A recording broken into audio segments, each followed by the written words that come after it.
Welcome to the Meat Company. You're listening to From the Butcher's Block with hosts Jason Hendrick and Michael Buckley, broadcasting from the Ventura Meat Company in Ventura, California. This is From the Butcher's Block here at the Ventura Meat Company. I'm Jason Hendrick, the hungry man from Everybody's Hungry. This is Michael Buckley from the Ventura Meat Company. He's owner-operator. Mm-hmm. And for this segment, we're going to talk a little bit about what Nick is doing on the Butcher's Block. We're gonna, a little bit more. Yeah, we're going to get in depth about the cuts that he's got, how those cuts are going to be used, maybe some cooking opportunities with each of those cuts. So I'm going to largely turn this segment over to you, Michael, and I'm going to be the student in this scenario, and you and Nick can be the teachers. Well, it's good because, you know, you're not wearing one of these awesome microphones. I had to relinquish my boom mic. So my headset. So the other microphone is being worn by Nick, so we can kind of get a little bit of insight. It's almost like the head coach talking to the quarterback on the field. You know how they have those in the helmet? The helmet. It's kind of the same thing. Yeah, I like that. All right. Feel like a superstar now, Michael. You have definitely come up in the leagues, my friend. Oh, yeah, thank you. This is new. The subtlety with which you wield the knife has put you in the spotlight. Tell them a little bit about this term you always use, denuding. Denuding? Yeah. Well, it's... what are we talking about when we talk about it's denuding? removing the excess collagen and silver skin on the outside of the meat part. That's right. Which is delicious for, making soups and stews and such like that because it dissolves into deliciousness. But when you're going to be cooking something with dry heat with a short period of time with a high heat, what the collagen does is it shrinks up and it becomes really tough, and that's not really tasty. So by removing it, I'm turning this top blade, which is really good for stewing, into flat iron steaks, which are amazing for grilling. Mm-hmm. So I'm really intrigued by the skill and the technique you're using right now too. It's almost a flicking of the blade, Nick. What does that allow you to do, or how does that allow you to work through that meat more efficiently? Well, what I'm trying to do is just get the collagen.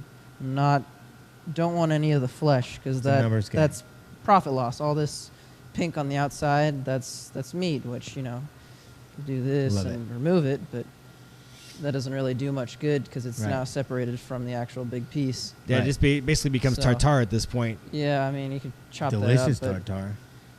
I'll save that for later, else Michael will get mad at me. Yes, I will. Now, Michael, he has a pile of that collagen and silver skin that he's building, though. Will you end up utilizing that in the shop? It's is that just waste? It's gonna mostly be waste. I mean, we might try and get as much lean off as we can, but usually that's gonna end up as waste. Which is unfortunate. It is unfortunate. Mm. Now, what is that cut that you're working on right now, Nick? Where is that from the chuck? This is the flat iron.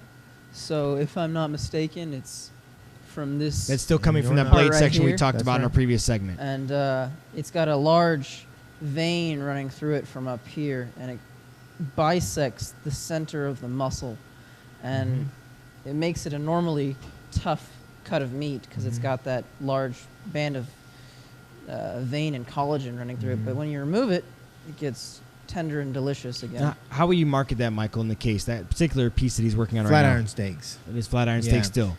And that is becoming more and more popular, not only for people to cook at home, but even on restaurant menus. I think Danny at Anacapa has a flat iron steak on his menu.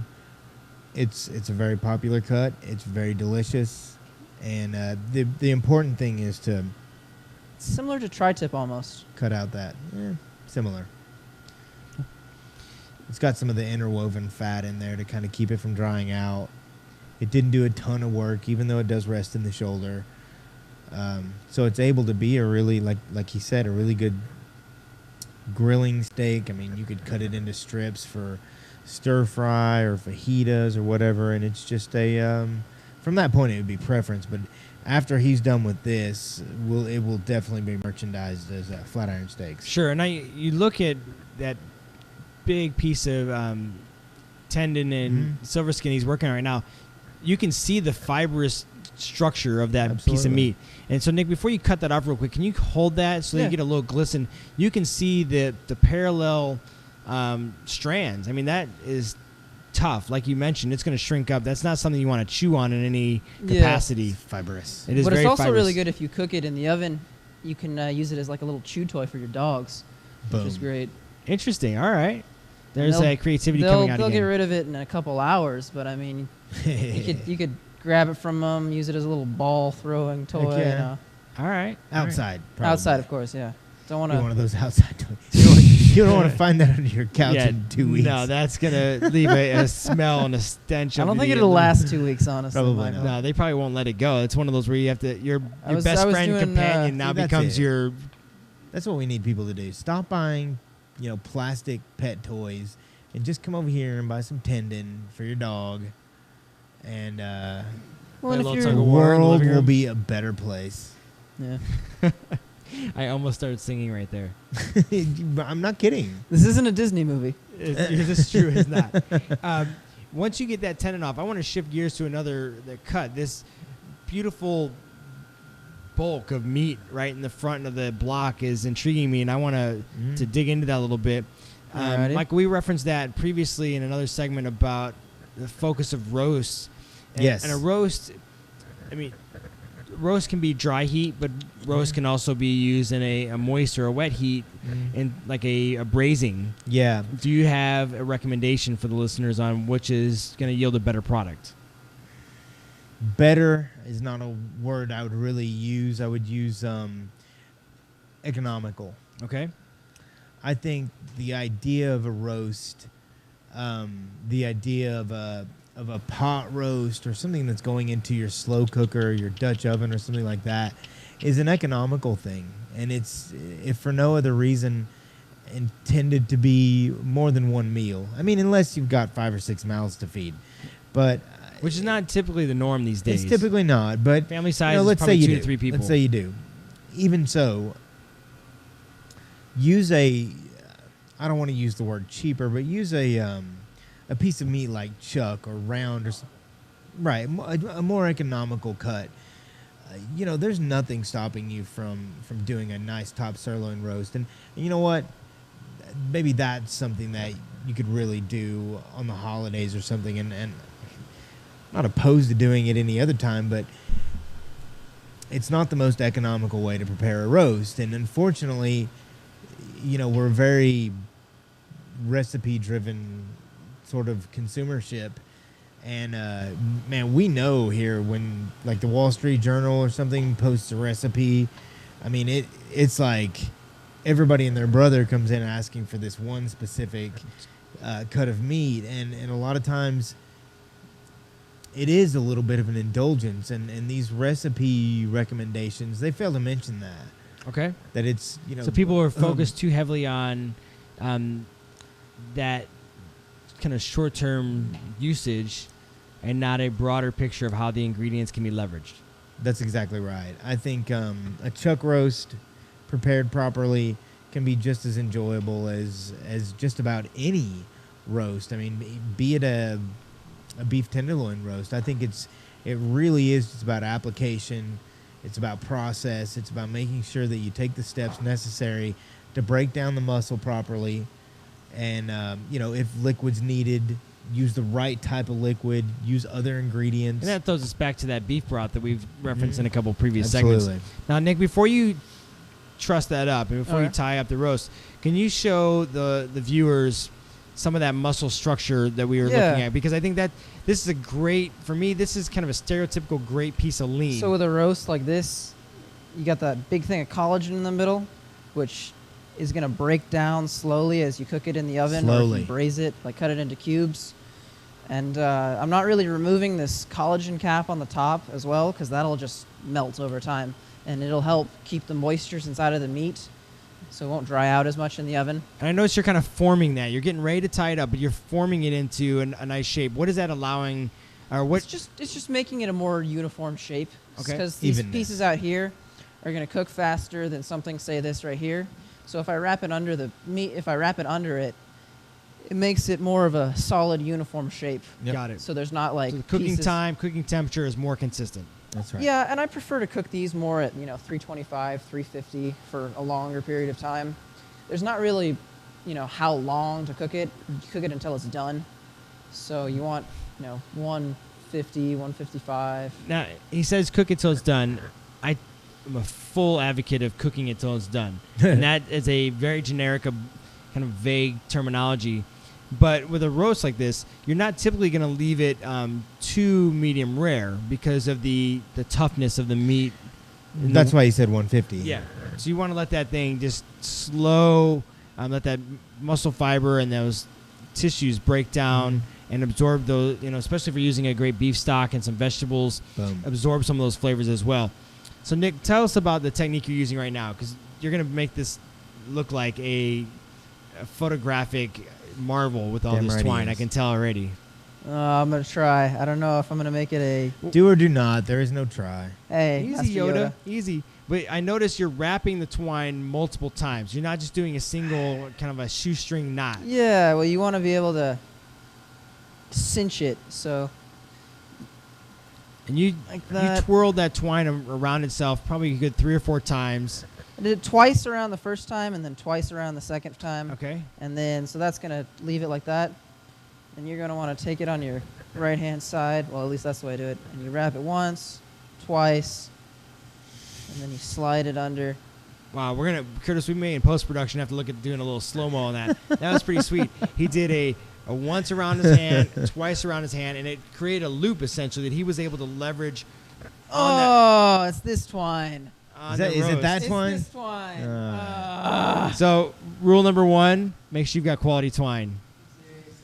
But try this again. I think Smart and Final was out of the good stuff. Too hard that time. It gives us a good opportunity, though, to go back through that technique. It's the way you were able to spin that around and create the loop was pretty amazing. So Practice again, makes perfect. Yeah, he's forming the roast into a nice uniform shape, brings the twine underneath the roast. So the first time around, you don't really need to do it twice. I mean, you're just creating that basic base knot. Second time around, I'm going to do once through, and then twice through. Why? Because my teacher told me to. Well, and it's a tested technique. They're not going to teach you that in culinary school if it doesn't work and hasn't been used for years in the past. But so that's our first loop. That's our base that we're working from. So you want to get that as tight as possible. So you can't get your finger under it, right? So you can't get your finger under it. And then you want to tie it off nicely like that. All right. And then there you go. You got your And you're not cutting that. I mean, you're maintaining that length of twine in its current fashion now for the next technique. Exactly. I mean, you can cut it off.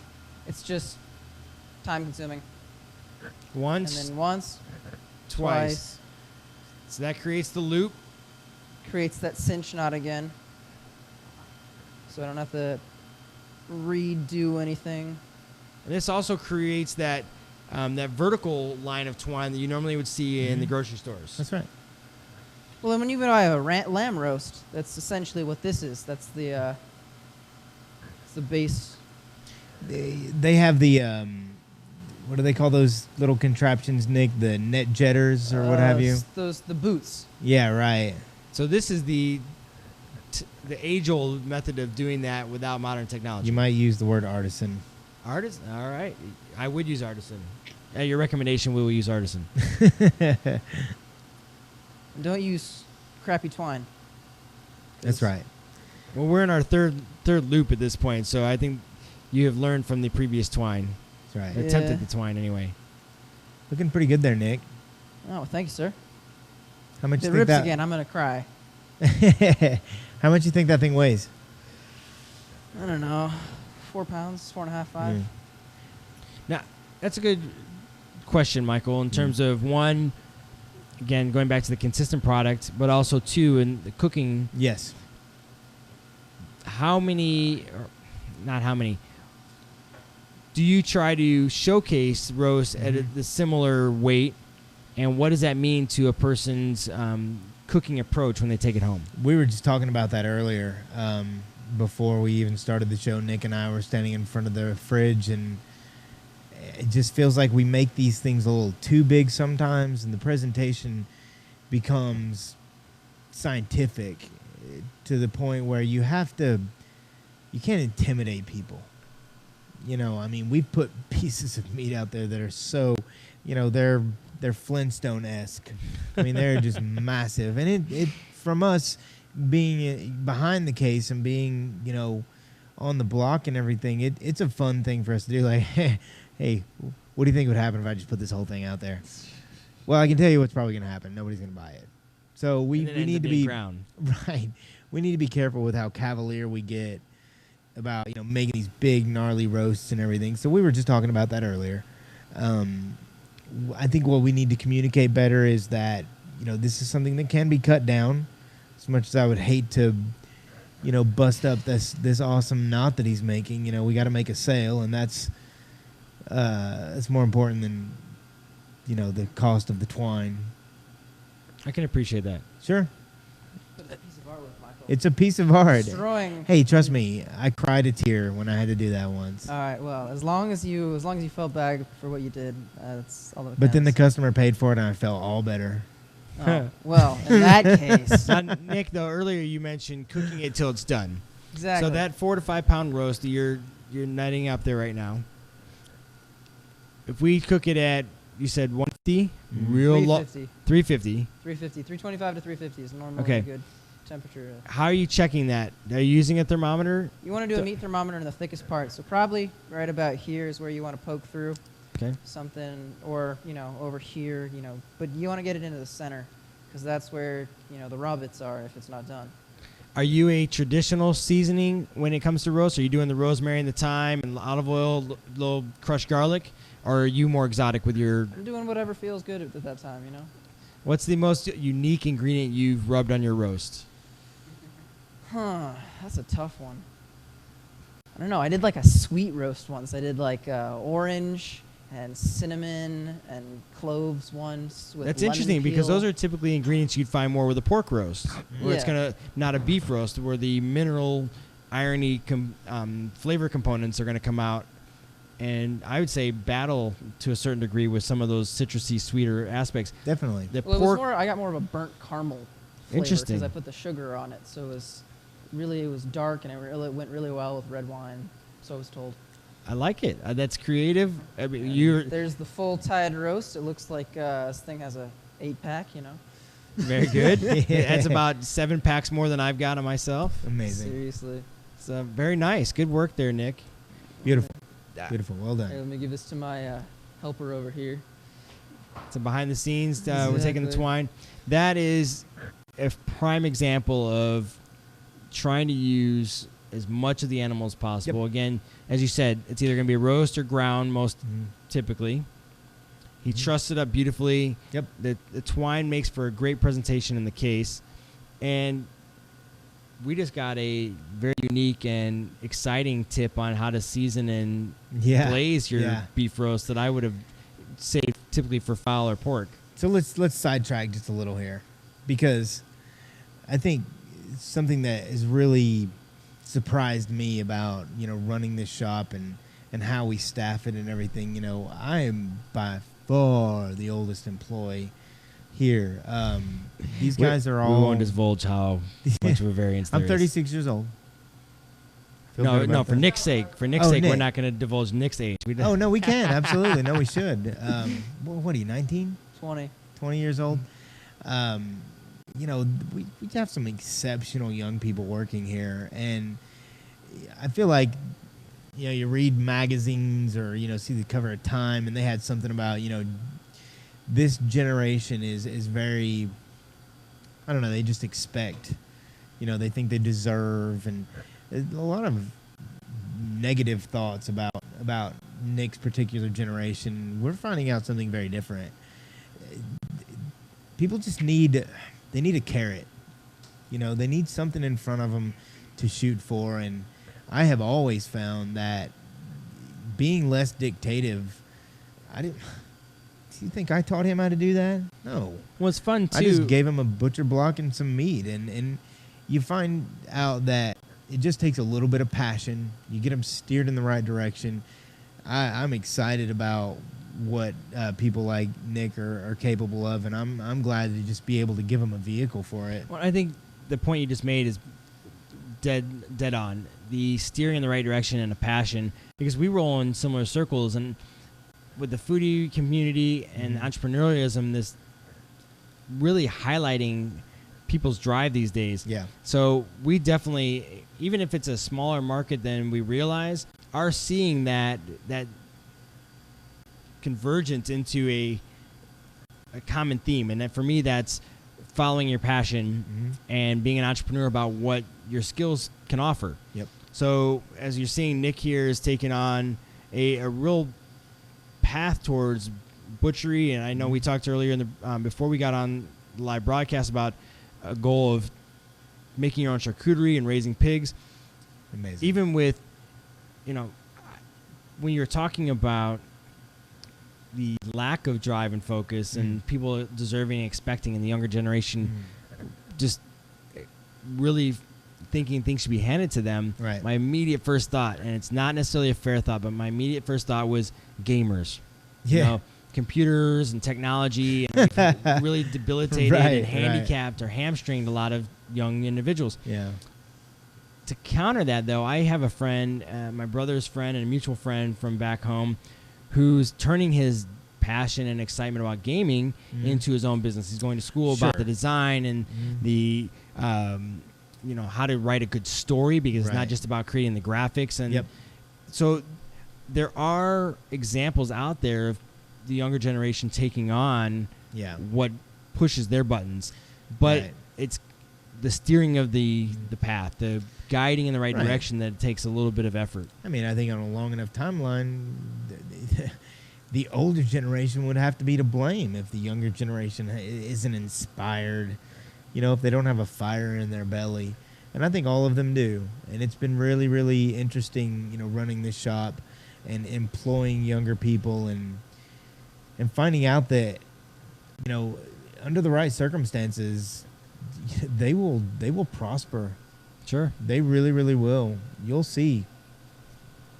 And we're seeing that right here. I mean, as you watch Nick work on this chuck, again, the care and the focus and the respect that he has for his craft really shines through. And hopefully more people that are running in his circles and in his generation will take that as an example. It's not exclusive to food. No. It's not exclusive to video games. Whatever it is, gosh, just go for it. And it's something that I think, as I get a little older, I wish I would have been a little more ambitious. These kids smoke me, man. When I was Nick's age, are you kidding me? What a chump. What a chump. Well, for better or for worse, that's probably a great place to wrap up for the night. Yes. And although you may have said, what a chump at that age, at this age, Michael, you're running the Ventura Meat Company. And we've got this awesome show, if I do say so myself, called From the Butcher's Block, where we're able to showcase individuals like Nick, cuts of meat like what's on the block, and just some cool topics about food and the industry right now. Sriracha came into play tonight, yes. Chili and I may go smells. make a sandwich at home and drench it in sriracha tonight. There are some ribs in honor. my oven. And ribs. And they're calling my name. Well, I got lamb stew to look forward to at home, so. Yes. Look, late dinner for me. All that stuff means it's time to eat. Yes. We're going to wrap up tonight's episode and broadcast of From the Butcher's Block. Michael, it's been another great one. Indeed. We'll be back in a month. Thanks, everybody, for listening and paying attention. Nick, thanks for your care and your expertise. Appreciate it. Man. We'll see you guys at the next broadcast of From the Butcher's Block right here at the Ventura Meat Company in Ventura, California. Have a great night.